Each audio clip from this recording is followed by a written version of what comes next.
네, 안녕하세요. 박중사입니다. 네, 2024년 9월 19일 목요일 장 마감 방송 시작하도록 하겠습니다. 현재 시간 저녁 7시 2분 지나고 있고요. 나스닥은 2% 정도 상승하고 있고 우리 야간 선물은 1.3포인트 올라서 347.05에 거래되고 있습니다. 자, 오늘 목요일이지만 연휴 때문에 위클리 옵션 월요일 만기일이었고요. 조금 아쉬운 그런 날이었죠. 어떤 점이 가장 아쉬웠냐? 글로벌 증시가 괜찮았던 날이죠. 오늘 상해 종합이 0.69% 상승, 항생이 2% 상승, 니케이가 2.13% 상승, 대만이 1.68% 상승, 나스닥 선물이 뭐 장중에는 1.4% 이상 상승했고 우리 장 종료 후에 더 올라서 지금 2% 이상 올라가고 있는 모습. 주변 증시, 글로벌 증시가 좀 다소 강했던 날인데 우리는 연휴 끝나고 첫 거래일에 좋지 않은 모습을 보였습니다. 물론 결국 상승 마감은 했지만 비교 열의가 좀 심했던 날입니다. 그 사유는 어쨌든 모건 스탠리의 SK 하이닉스 관련 매도 리포트에 달려 있었고요. 영향을 받았고 그러면서 결국에는 이제 코스피 외국인 매도가 현물에서 1조 1,755억 원이 나왔고 삼성전자와 SK 하이닉스가 대부분 다 차지했습니다. 그다음 콜옵션 매도가 82억으로 외국인이 선물 환매수했던 3천억 부분을 거의 커버하는 그런 모습까지 나타났습니다. 상세 처리를 해버린 거죠, 결국에는. 그래서 이게 상세 처리됐고 반도체 외에 다른 섹터는 선방하는 그런 모습이 나타났습니다만 오늘 시총 상위 종목 삼성전자, SK하이닉스, LG에너지솔루션이 모두 빠지면서 그 세 종목 합쳐서 거의 20포인트, 19포인트 이상 코스피를 끌어내리는 그런 날이 되었습니다.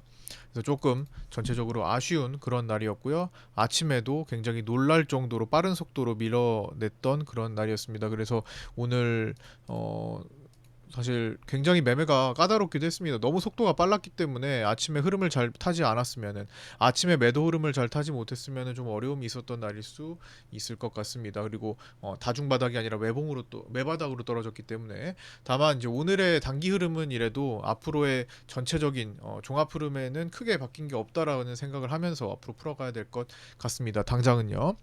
자, 일단 먼저 FOMC 결과부터 살펴보도록 하겠습니다. 일단 연휴 사이에 50bp 인하 확률이 급속도로 좀 높아졌습니다. 페드워치에서 한 2-30%에 머물러 있던 50bp 비컷 확률이 연휴 사이에 뭐 60% 이상으로 확대가 되면서 거의 이번 금리 인하가 된다면 이제 두 단계로 될 것이다가 유력해졌 것 같아요. 그래서 사전 예상된 게 있었죠. 그래서 사전 예상에 따라 큰 충격 자체는 없었습니다. 뭐 흔들림은 좀 있었어도 정말 FOMC 때문에 한쪽으로 마이너스 2-3%만 이렇게 확대되는 그런 모습은 마이너스 혹은 플러스로 플러스 2-3% 이상 확대되는 그런 모습은 나타나지 않았고 혼조세로 마감을 했습니다. 내용을 살펴보면 인플레이션이 연율 2%를 향해 움직이고 있다는 확신을 얻었으며 최대 고용과 인플레이션 목표 달성 위험이 균형을 이루었다는 평가 속에 금리 인하를 이제 비컷 50bp를 결정했습니다. 이거는 12명의 위원 중에 11명이 동의한 내용입니다. 점도표상으로 369 12 FMC는 이제 미래의 금리 전망을 찍는 이제 점도표가 발표가 되는데 이 점도표상으로는 연내 50bp 추가 인하를 한 뒤에 내년에는 100bp 정도 더 인하할 것으로 추정되고 있습니다. 앞으로 내년까지는 그래도 금리 인하의 시기에 접어들겠죠. 세 번째, 전망치는 이제 연말 경제 성장률 전망은 기존 2.1%에서 2.0%로 하향 이 되었고요. 연말 실업률 전망은 4.0%에서 4.4%로 상향이 되었습니다. 연말 인플레이션 전망은 2.6%에서 2.3%로 하향 조치가 되었습니다. 종합하자면 인플레이션은 목표를 향해 잘 달려가고 있으며 실업률 증가 등 고용 관련 위기는 지속될 수 있고 경제 성장률은 생각보다도 더 둔화될 가능성이 높은 상태가 되었습니다. 다만 이런 전망치에도 파월 의장은 경기 침체로 넘어가지는 않을 것이라고 보며 금리 인하 시기도 우려에 비해 늦지 않았음을 언급했고 앞으로도 늦지 않겠다고도 언급했습니다. 다만 고용 데이터 등을 고려해가면서 너무 서두르지 않겠다. 너무 빠르게 진행하지는 않겠다고 부연하면서 이제 맞췄죠. 그래서 결국에는 좀 주변에서는 금리 인하를 50bp를 한 번에 해야 될 정도면은 좀 사전에 한 단계 늦지 않았냐, 한 단계를 하고 좀 나눠서 해야 되지 않았냐라는 말을 이제 불식시켰던 거죠. 파월 의장은 그러지 않고 늦지 않았다. 그래서 앞으로 너무 늦지 않고 너무 급하지 않게 데이터를 잘 보면서 금리를 인하할 것이다라는 그런 메시지를 남겼습니다. 국내외 영향을 좀 살펴볼게요. 연준이 금리 인하를 시작하면서 글로벌 중앙은행의 금리 인하 결정이 따라올 것으로 기대하게 만들었습니다. 시중 유동성 증가로 인한 긍정적인 전망도 존재가 되죠. 그러나 다만 미국, 일본 간의 미일 간의 금리 격차가 좁혀지면서 이제 엔캐리 트레이드 청산 지속 우려가 이제 공존하는 상태가 됐죠. 그래서 무조건 시장에 좋다고만 단정 지을 수는 없을 것 같습니다. 미국은 개인과 기관 간의 수급 흐름을 파악하고 얼마 남지 않은 대선 시기를 고려한 유동적 전략이 필요할 거고요. 우리 증시는 이제 부정적인 매크로 상황에 의해 꼬여 있는 수급이 풀리기 시작할 때까지는 섣불리 접근해서는 안 되며 추세적으로 돌파, 안착, 랠리가 출현하거나 이런 추세들을 최소한 이런 추세들을 돌파, 안착하는 모습이 그리고 그 다음에 랠리 형태로 골디락스 형태로 진행되는 그런 모습이 나타나거나 아니면 추세를 하향 이탈하면서 8월 5일 저점을 깨는 언더슈팅이 발생하고 외국인의 수급 개선이 강하게 일어나는 게 먼저 확인이 되어야 할 것 같습니다. 외국인은 절대로 이러한 흐름, 강력한 하락 흐름에서 최저점의 매수 찬스, 매수 기회를 남에게 양보하지 않는다는 사실을 반드시 기억하고 그런 모습이 나타나지 않는다면 일시적인 흐름에 그칠 가능성이 높다고도 생각해야 될 것 같습니다. 여기에 외국인들이 매수로 장악하지 않았으니 이 찬스를 외국인들이 남에게 양보했으니 이게 저점이 아니라는 판단이 앞으로도 꾸준히 이어져야 되겠고요. 이거는 증시뿐만 아니라 개별 종목 일반적으로 대형주들 삼성전자나 SK하이닉스 등에서도 똑같이 나타나는 현상이라고 생각하시면 될 것 같습니다. 즉 오늘 문제를 일으켰던 SK하이닉스 포함해서 기존의 외국인들이 계속 매도로 빠지고 있는 삼성전자에서 외국인들이 바닥을 장악하는 매수로 장악하는 저점을 남에게 양보하지 않는 그런 흐름이 나타나는 모습이 필요하다라는 겁니다. 그게 나타나지 않으면 가짜 반등, 일시적인 반등 구간, 뭐 그게 일주일이 됐든 며칠이 됐든 몇 주가 됐든 간에 가짜 반등 구간에 속지 마셔야 될 거고요. 가짜 반등을 이용한다면 단순히 그 단기 흐름, 단기 매매의 관점에서 풀어가야 할 것 같습니다. 자, 그 다음에 이어서 개장 전 체크 사항으로 넘어가서 보도록 하겠습니다. 자, 오늘은 이제 연휴를 마치고 미국 증시를 한 4거래일 정도 건너뛴 다음에 재개한 날이었고요.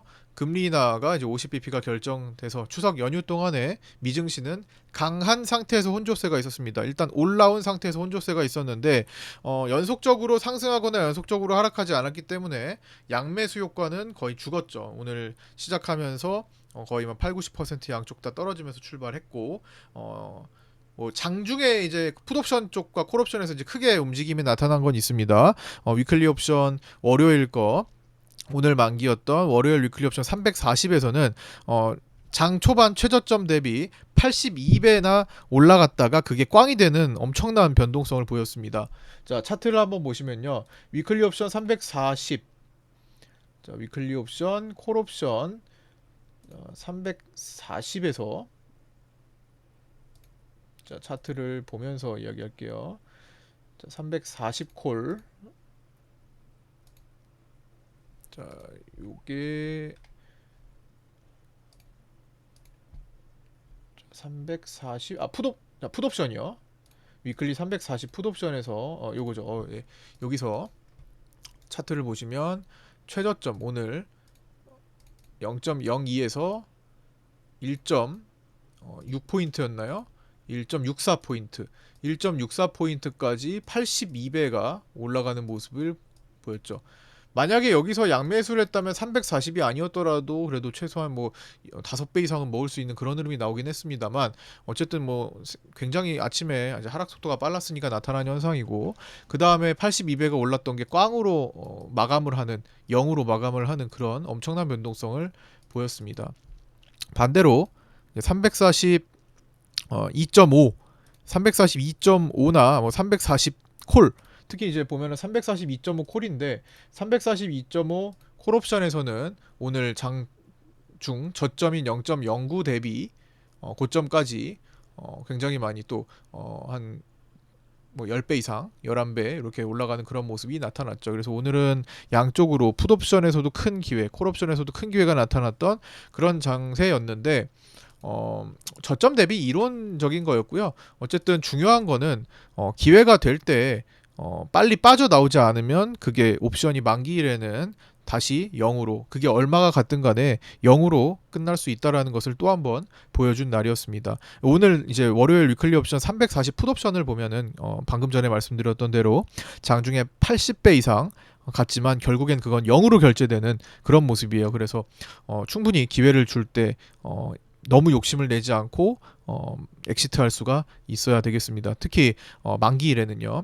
물론 운이 좋아서 한쪽으로 계속 된다면 그게 80배가 문제가 아니라 100배, 200배도 갈 수 있지만 이제 상황을 보면서 판단을 빠르게 해야 된다라는 거죠. 뭐 절반이라도 일단 청산을 하면서 본다든가, 나머지는 흐름이 바뀌면 빨리 처리를 한다든가, 결단력이 필요하다라고 말씀을 드리는 겁니다. 오늘 위클리 옵션 하셨던 분들은 꼭 복귀를 꼭 해보시고요.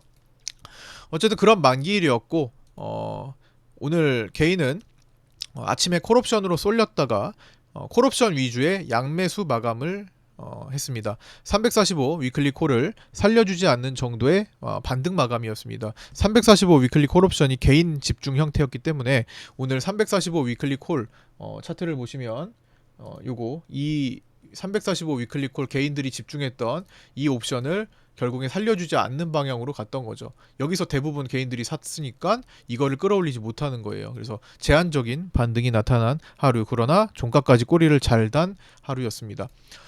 삼성전자 외국인 수급 체크가 필요했는데 오늘도 1,400만 주 이상 매도하는 엄청난 매도세가 나타났고요.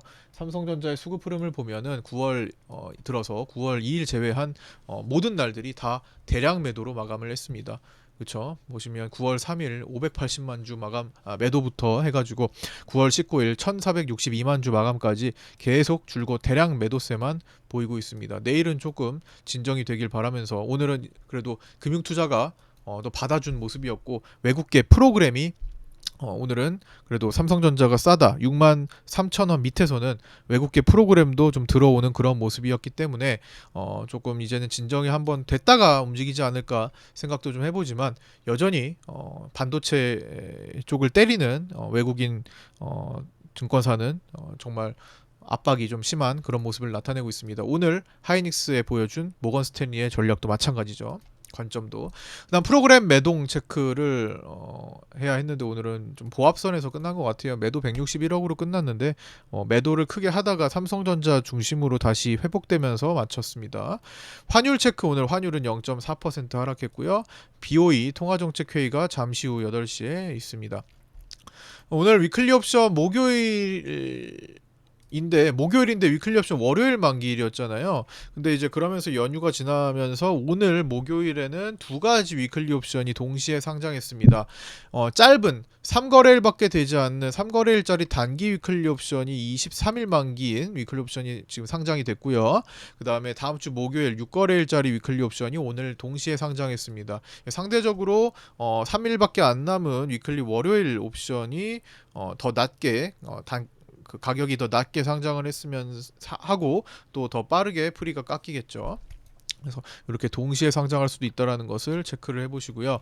자, 오늘 가장 주요했던 내용이죠. 시장을 지배했던 이 SK 하이닉스에 대해서 좀 짚어보도록 하겠습니다. 자, 삼성전자는 지난번에 뭐 69,000원 못 지켰을 때 공간이 열린다고 말씀드렸었던 것처럼 하이닉스에 에서는 이 15만 원이 그런 기준이 된다고 생각해요. 장중에도 말씀을 드렸고 직전 저점들이 다 15만 원 초반에 형성이 되어 있었죠. 그래서 오늘 그 15만 원을 깨서 끝났다면은 삼성전자가 6만 9천 원을 못 지켰을 때 밑에 공간을 지금 6천 원 이상 열었잖아요. 네, 그런 상태처럼 좀 위협을 많이 줬을 겁니다. 그러나 오후장에 낙폭 과대 매수세가 좀 들어오면서 오후장에 꼬리 달면서 15만 원대를 일단 사수했기 때문에 그나마 좀 다행으로 여겨집니다.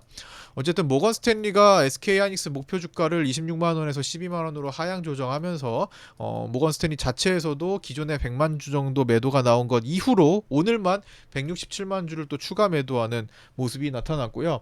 모건 스탠리는 특히나 오늘 하루 종일 매도를 했습니다. 매수를 단 한 번도 하지 않았어요.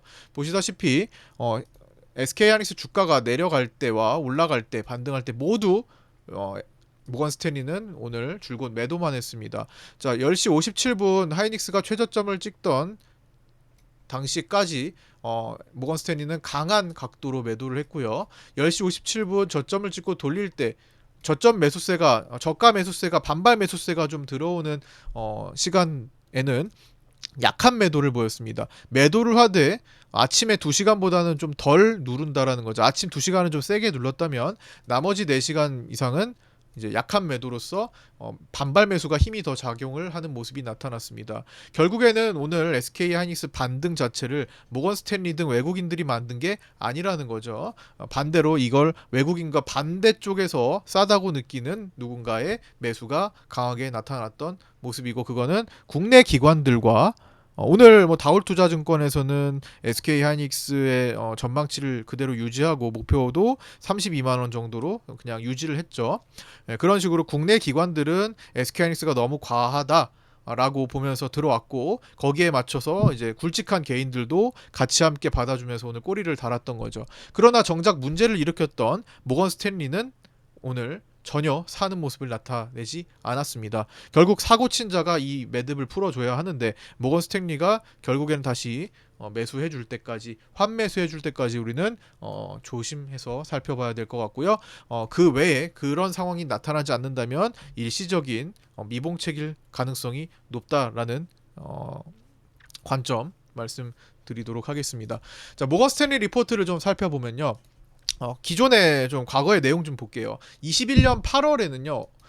반도체의 겨울이 온다. Winter is coming 이라는 제목으로 삼성전자의 매도 리포트를 쓴 적이 있습니다. 모건 스탠리의 그 리포트 영향으로 삼성전자 차트를 보시면요. 삼성전자 차트를 보시면 자, 이렇게 삼성전자 차트를 보시면 21년 8월 달에 이런 모습이 한번 나타났었죠. 자, 여기입니다. 자, 여기입니다. 요 구간. 여기서 잠깐 상승하다가 갑자기 꺾인 적이 있었어요. 동학개미 운동으로 크게 올랐던 시절 이후에 한 6개월 뒤에 한 8월 정도에 갑자기 모건 스탠리가 이런 반도체에 부정적인 리포트를 내고 나서 급락 한번 했었습니다. 그리고 나서 한 차례 더 떨어진 한 2달 정도 떨어진 다음에 11월이 돼서야 매수 전환 리포트가 나옵니다. 그래서 거기서 모건 스탠리가 환매수를 통해서 조금 더 반등을 좀 해주면서 마무리가 됐었고요. 그러면서 22년 대세 하락장, 1년짜리 하락장으로 넘어왔었죠. 근데 그럼에도 불구하고 22년 10월까지 SK 하이닉스에 대해서는 비율 확대를 유지하는 긍정적인 리포트를 썼습니다. 그런데 2년 만에 이제 22년 10월이면 저점입니다. 하락장이 끝난 다음에 이제 하이닉스로 넘어와서 보면 22년 10월이면요. 이 하락장이 거의 끝날 무렵이거든요. 23년 1월 3일이 저점이었으니까 거의 하락장이 끝날 무렵에 어떻게 했어요? 비율 확대를 유지했습니다. 긍정적으로 매수를 유지했습니다. 그 다음에 이렇게까지 크게 올랐던 거죠. 이 사이에는 공매도 긴급 금지 조치가 있었고, 그 다음에 밸류업 프로그램도 있었고요. 그래서 AI, 엔비디아의 상승과 함께 큰 상승을 만들어 냈었죠. 그러더니 이제 2년 만에 23개월 만에 AI 슈퍼 사이클이 끝나고 25년부터 하강 국면에 접어들 것이라며 목표가를 26만 원에서 12만 원으로 낮추고 투자 의견도 비율 확대에서 비율 축소로 2단계나 하향 조정을 하는 모습이 나타났습니다.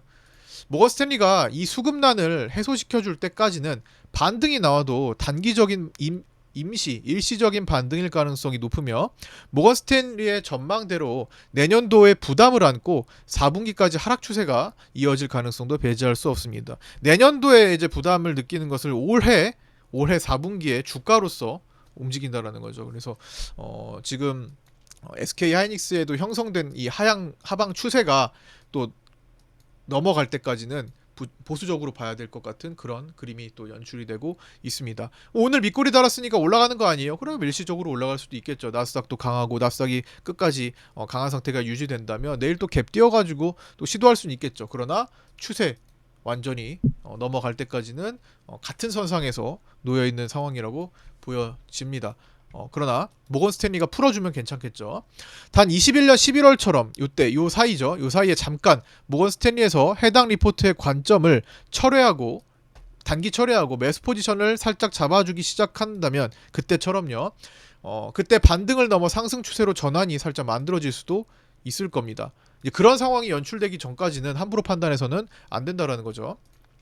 오늘의 반등은 모건 스탠리의 매도 리포트로 인한 첫 하락이 마이너스 11%까지 갔잖아요. 그래서 하이닉스가 마이너스 10% 이상을 보여준 적이 굉장히 드뭅니다. 이번에 8월 2일, 8월 5일, 그 8월 초반에 굉장히 흔들렸던 증시에서 10%짜리 하락이 두 번 나왔고요. 그 전에는 코로나 팬데믹 시절로 넘어가야 돼요. 그 정도로 10%짜리 하락이 잘 나오지 않습니다. 그런데 오늘 마이너스 11%가 나왔으니 너무 과하다라고 받아들인 국내 기관 투자자들과 개인 투자자들의 매수세로 만들어진 거라고 보셔야겠죠. 모건 스탠리 등 외국인 투자자들은 반등 구간에서도 아까 전에 흐름 보셨듯이 사주지 않았습니다. 다만 매도를 하되 힘을 크게 쓰지는 않았던 거죠. 아까 이거 봤던 것처럼요. 매도를 하되 힘을 크게 쓰지 않았던 약한 매도 흐름이 있었던 거죠. 그러니 반발 매수세가 더 강하게 작용을 했던 거고요. 국내 반도체 업계의 반대론도 만만치 않은 만큼 반발 매수세가 어느 정도 끌어올릴 여지는 있으나, 중요한 것은 모건 스탠리 등 외국계 수급이 돌아오는 겁니다. 현재 SK 하이닉스도 삼성전자처럼 외국인 보유 비중이 최고치에 달했다가 줄어드는 과정 중에 있다라는 거죠. SK 하이닉스는 최고 56.4%까지 외국인 비중이 올라갔다가 53.2% 선으로 오늘 축소되었고, 수개월에서 1년 이상에 걸쳐서 최대 50% 비중 언더까지 일시적으로 향할 수 있습니다. 그런 적도 많았고요. 삼성전자는 56.5%까지 외국인 비중이 올라갔다가 최근 54.5% 선으로 축소되었고, 마찬가지로 수개월에서 1년 이상에 걸쳐 최대 외국인 비중 50% 언더까지 일시적으로 향할 수도 있습니다. 그랬던 전력이 여러 번 있었죠.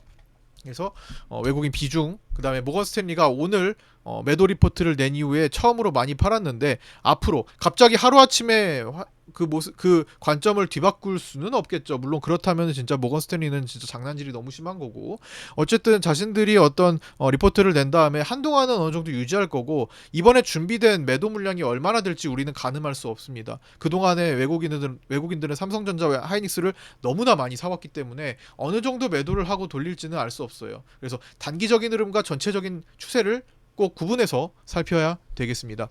자, 오늘 위클리 옵션 만기일, 목요일이지만 월요일 위클리 옵션 만기일이었는데요. 시간대별 위클리 옵션 만기 이동 추정 범위는 10시 58분과 11시 42분에 체크한 상태 그대로 끝까지 유지됐습니다. 즉 345 상단만 닫고 하단으로는 그냥 닫지를 못하는 상태지만, 오늘 결과적으로 꼬리를 달면서 345만 살려주지 않는, 345 위클리 콜만 살려주지 않는 정도로 마감을 했습니다. 위클리 옵션 만기 종가 싸움은 342.5 등가 싸움이 있었는데요. 42.5 위클리 옵션은 콜옵션에서 금융투자가 매수를 했었고, 342.5 위클리 풋옵션에서는 개인과 금융투자가 나눠 갖는 모습에 오늘 종가는 좀 더 상승하는 모습이 나타났습니다. 코스피 200은 342.67로 동시호가 진입을 했고요. 343.28로 종료해서 342.5 위클리 콜은 0.53으로 진입해서 0.78로 끝났고, 342.5 위클리 풋은 0.14로 진입해서 0으로 꽝이 됐습니다. 위클리 옵션 만기 결과 추정치는 기시람 포함해가지고 이번 주에 외국인들이 26억 수익 본 것으로 추정되고요. 있고요. 개인들은 18억 손실, 금융투자는 9억 손실 본 것으로 추정됩니다. 오늘 종가의 내용 살펴본 것들 체크해 보도록 하겠습니다. 오늘 선물 수급 구조는요. 외국인은 신규 매도 플러스 환매수 조합이 우위였고요. 그 중에서도 환매수가 우위였습니다. 그다음 금융투자와 개인과 투신이 오늘 선물의 미결을 높이는 쪽으로 움직였는데 금융투자는 신규 매도 플러스 환매수 조합으로 결국에 종가상 신규 매도가 우위로 끝났고요. 개인은 신규 매수 플러스 환매도 조합에서 오늘 500억 매수, 신규 매수 우위로 끝났죠. 투신은 뭐 거의 영향이 없었기 때문에 장중 매도만 잠깐 있었지 뭐 종가로 다 돌려놨으니까 그냥 넘어가도록 하겠습니다. 오늘 코스피 기여도를 잠깐 살펴보면요. 삼성전자가 오늘 코스피를 8.8포인트나 끌어내렸고요. 하이닉스가 8.25포인트를 끌어내렸고 LG에너지솔루션이 2.12포인트를 끌어내렸습니다. 그런데도 오늘 코스피는 상승 마감했죠. 무슨 말이에요? 오늘 삼성전자, 하이닉스, LG에너지솔루션 즉 1, 2, 3등을 제외하고 나머지는 괜찮았다라는 거고 나머지들은 이 19포인트, 20포인트의 하락 부분을 모두 커버했다라는 겁니다. 그러면 나머지들 오늘 커버한 종목들이 빠지고 삼성전자와 SK하이닉스가 그쪽으로 커버하지 못하면 시장은 꼼짝없이 하락할 수밖에 없겠죠. 그래서 순환하는 돈의 흐름을 꼭 살펴봐야 될 것 같습니다. 차트상 상단 빗각과 하단 빗각, 자 선물 지수를 보면요. 여기 선물 지수를 보면 요거죠. 차트상 상단 빗각, 여기 빗각 내려오는 요 빗각 추세의 상단선, 그 다음에 내려오는 빗각 추세의 하단선, 여기 지지받았던 하단선 요 사이에서 어중간한 상태가 이어지고 있죠. 23.6% 자 7월 11일부터 여기 저점까지 연결한 23% 반등 자리에서 머무르는, 여기서 혼조세를 보이는 형태가 지속되고 있습니다. 언제부터요? 여기 갭 떨어진 자리부터 계속 그 근방에서 움직이다가 뭐 추세 하단을 막고 올라가는 정도로 움직이고 있죠. 이런 어중간한 상태에서 어떤 포지션을 강하게 취하는 것은 위험하고요. 대응의 영역으로 단기 트레이딩, 당일 트레이딩 정도로 보셔야 될 것 같습니다. 나스닥이 금요일 내만유의 날을 겪고 나서 그 이후에 움직이는 흐름에 영향을 받아 상단 맞고 떨어질지 아니면 다시 하단으로 향할지 결정될 가능성이 높아 보입니다. 그 이후에 뭐 상단에서 돌파 안착해서 흐름을 잡는다면 거기에 맞춰서 수급과 함께 따라가면 되는 거고요. 반대로 밑으로 떨어져서 언더슈팅으로 간다면 그때의 수급에 맞게 풀어가면 됩니다. 이런 어중간한 상태에서는 그냥 비중을 대폭 축소해서 트레이딩하는 정도로 가셔야 될 겁니다. 짧게 방망이를 좀 짧게 쥐고요. 그러니까 이렇게 막 움직이는 가운데 이런 만약에 이렇게 해서 여기가 박스의 고점이다 하면 고점에서 숏, 저점에서 뭐 롱을 보는 그런 전략을 취해야 하는데 어중간한 자리에서는 괜히 물렸다가 탈출하다가 반대로 먹지도 못하는 그런 현상이 발생한다라는 겁니다. 그래서 어중간한 자리에서 포지션을 두고 두고 있으면 먹는 것도 별로 못해요. 그래서 그때는 차라리 방망이를 짧게, 트레이딩 타점을 짧게 반복하는 것이, 그리고 베팅을 축소해서 자산을 지키는 게 우선으로 봐야 될 것 같습니다.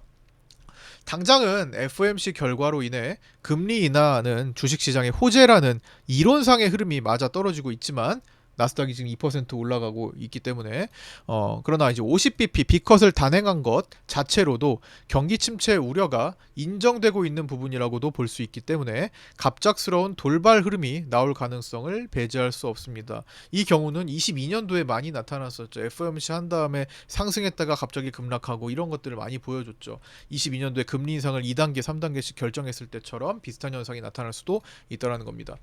그래서 주의해야 되겠고요. 이번 주에 남은 주요 일정입니다. 9월 19일 목요일 이제 잠시 후에 일정이죠. 9월 필라델피아 여는 제조업 지수 발표가 있고요. 신규 실업 수당 청구 건수, 그다음에 BOE 통화정책 회의는 이제 잠시 후에 있습니다. 8시에. 그다음에 9월 20일 금요일에는 중국 LPR 금리 결정이 있고요. BOJ 통화정책 회의 있고 미국 선물옵션 동시 만기일 3분기 9월 내만유의 날이 예정되어 있습니다. 자, 이번 주도 이렇게 이번 주는 또 이틀만 하고 또 쉬는데 다음 주와 다다음 주로 넘어가면은 또 휴장일이 많이 있기 때문에 10월 초에 휴장일이 많이 있기 때문에 징검달이죠.